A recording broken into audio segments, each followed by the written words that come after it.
कमला और विमला दोनों सगी बहनें थी, लेकिन किस्मत से विमला की शादी एक बहुत अमीर घर के लड़के से हो जाती है और कमला बड़ी होने के बाद भी उसकी शादी एक मामूली किसान से हुई थी, जिस कारण कमला बहुत गरीब थी।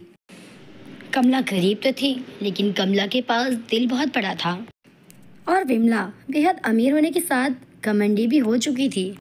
आज विमला में पैसे के चलते इतना बदलाव आ चुका था कि जिस कमला के साथ उसने अपना पूरा बचपन बिताया था, आज उसे पहचानने से इनकार कर देती थी।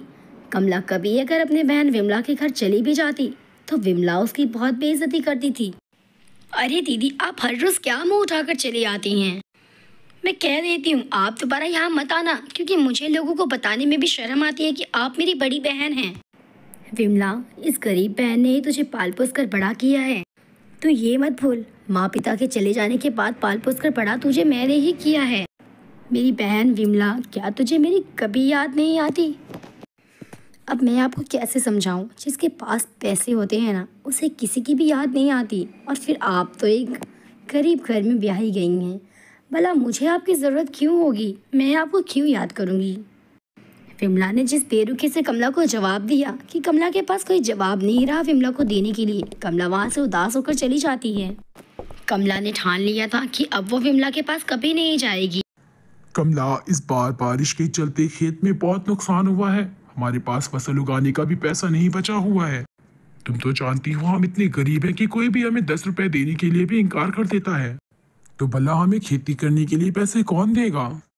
कमला अपने पति को परेशान देख कहती है, आप परेशान मत होइए, मैं अभी विमला के पास जाती हूँ, विमला जरूर मेरी मदद करेगी। कमला ने सोच रखा था कि वो विमला के घर कभी नहीं जाएगी, लेकिन हालात ने कमला को फिर से मजबूर कर दिया और कमला अपनी बहन विमला के घर जाती है। जी बताइए, आपका आना कैसे हुआ? विमला, तेरे जीजा बहुत परेशान है। इस बार हमारी फसल पूरी खराब हो चुकी है और गांव वाले हम पर बिल्कुल भरोसा नहीं करते।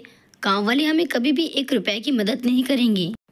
क्या तुम मेरी मदद कर सकती हो? तुम मुझे कुछ पैसे उधार दे दो, मेरी फसल होते ही मैं तुम्हें सोच समझ लौटा दूंगी।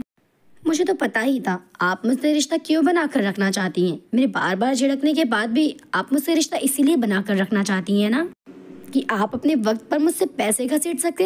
अरे कुछ तो शर्म करिए। रिश्ते में मैं आपसे छोटी हूँ, कम से कम इसका तो ख्याल रखिए। और आप मुझे कुछ देने का मुंह नहीं रखती तो आप लेने का भी मत रखिए ना मुंह। कमला उदास होकर वहाँ से चली जाती है। कमला को आज बहुत ज़्यादा ठेस पहुँची थी, क्योंकि कमला ने विमला से ये उम्मीद नहीं की थी। और इसी तरह से वक्त बीतते हैं। कमला का पति घर की कुछ गृहस्थी को बेचकर फसल उगाता है और फसल भी अच्छी होती है।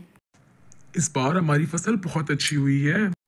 वो तो होना ही था, क्योंकि हर रात के बाद एक सवेरा आता है, हर धूप के बाद छाँव आती है और हर परेशानी के बाद खुशियाँ आती है। पति पत्नी आपस में बात कर ही रहे थे कि तभी वहाँ पर एक आदमी आ जाता है। दीदी, आपकी बहन विमला को कुछ लोग घर से बाहर निकाल रहे हैं। क्या मेरी बहन को? कमला बिना देरी किए अपनी बहन विमला के पास जाती है। विमला, ये सब क्या हो रहा है? ये लोग तुझे तेरे ही घर से क्यों निकाल रहे हैं? अरे दीदी, क्या बताऊं, इनके दोस्त अर्जुन ने, जिनके ऊपर इन्हें सबसे ज्यादा भरोसा था, उसने इन्हें धोखा देकर इनकी सारी प्रॉपर्टी, ये घर, सब कुछ अपने नाम कर लिया है। अब तो हम रोड पर आ जाएंगे, हम कहाँ जाएंगे? विमला तो परेशान क्यों होती है? तो चल मेरे घर, और जब तक तुझे तेरा घर नहीं मिल जाता तो मेरे घर मेरे साथ रह सकती है। इसी तरह से कमला ने अपनी बहन और बहन के पति को अपने घर रहने की जगह दे दी। दीदी, मुझे माफ़ कर दो, आपके बुरे वक्त में मैंने कभी आपका साथ नहीं दिया, लेकिन आपने मेरे बुरे वक्त में मेरा बाखूबी साथ दिया है। अरे पागल, बड़ी बहन माँ समान होती है। जैसे माँ अपने बच्चों से कभी नहीं नाराज़ हो सकती है ना, वैसे बड़ी बहन अपने भाई बहनों से कभी नहीं नाराज़ हो सकती। दोस्तों, इस कहानी से हमें यही सीख मिलती है कि हमें अपने वक्त पर घमंड कभी नहीं करना चाहिए, क्योंकि वक्त बुरा सबका आता